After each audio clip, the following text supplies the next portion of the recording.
இந்த ஆன்மாவை நாம் காத்து கொண்டு விடாதபடி, இந்த ஆன்மாவை அழித்து விடும்படி இந்த உலகமும் ஊனியல்பும் போர் புரிஞ்சுக்கிட்டே இருக்கும். எடுத்துக்காட்டுக்கு சொல்லவா?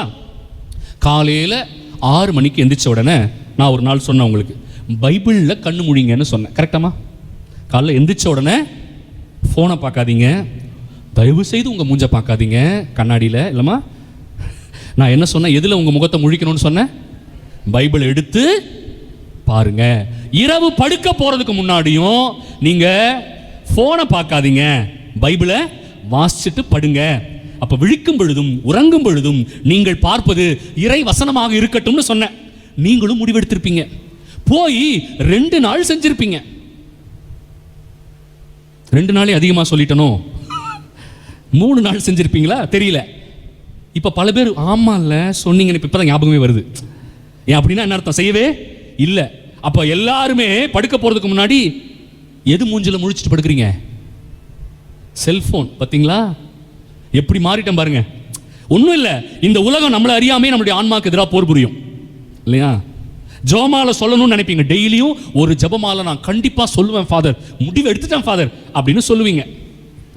ஒரு 3 நாள் சொல்லியிருப்பீங்க. 4வது நாள் டயர்டாக இருந்திருக்கும், நாளைக்கு சொல்லிக்கலான்னு தூங்கியிருப்போம். ஆன்மாவிற்கு எதிராக போர் ஸ்டார்ட் ஆயிடுச்சு. பார்த்தீங்களா? இனிமே எங்கள் வீட்டுக்காரர்கிட்ட சண்டையே போட மாட்டேன் ஃபாதர், என்ன பேசினாலும் அமைதியாக போயிடுவேன் ஃபாதர். திரும்ப பேசினா தானே சண்டை வருது, வாக்குவாதம் ஆகுது.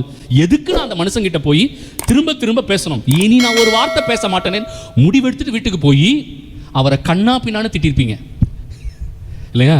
இங்கே தான் முடிவெடுத்துட்டு அங்கே போவோம். அதுக்குள்ளேயும் உலகம் ஒரு மிகப்பெரிய போர் புரியும். யார் மேலே? ஆன்மாவின் மீது போர் புரியும் இல்லையா? ஊனியல்பின் இச்சைகள். இப்படி நம்ம நிறைய விஷயங்களை சொல்லிக்கிட்டே போகலாம். அப்போ இந்த உலகத்தின் அபிலாஷைகள், இந்த உலகத்தின் இச்சைக்குரிய காரியங்கள், இந்த உலகத்தின் தவறான பாவ செயல்கள் நம்மை அறியாமல் நம் ஆன்மாவின் மீது போர் புரிந்து கொண்டிருக்கிறது இல்லையா? அதனால தான் அவர் சொல்றார், அழகா இருக்கு பாருங்க, அந்த வசனத்தை படிக்கிற பாருங்க. ஆன்மாவை எதிர்த்து போர் புரியும் ஊனியல்பின் இச்சைகளை விட்டுவிடும்படி உங்களை நான் வேண்டிக் கொள்கிறேன். ஐ பெக் ஆஃப் யூ, உங்களை நான் வேண்டி கேட்டுக்கிறேன், தயவு செய்து இந்த ஆன்மாவின் மீது போர் புரிகிற ஊனியல்பின் எல்லா விதமான இச்சை காரியங்களை இன்றோடு விட்டுவிடுங்கள். கோபத்தை விட்டுவிடுவது, கெட்ட வார்த்தை பேசுவதை விட்டுவிடுவது, சண்டை சச்சரவுகளை விட்டுவிடுவது, ஈகோ போன்ற எண்ணங்களை விட்டுவிடுவது இல்லையா?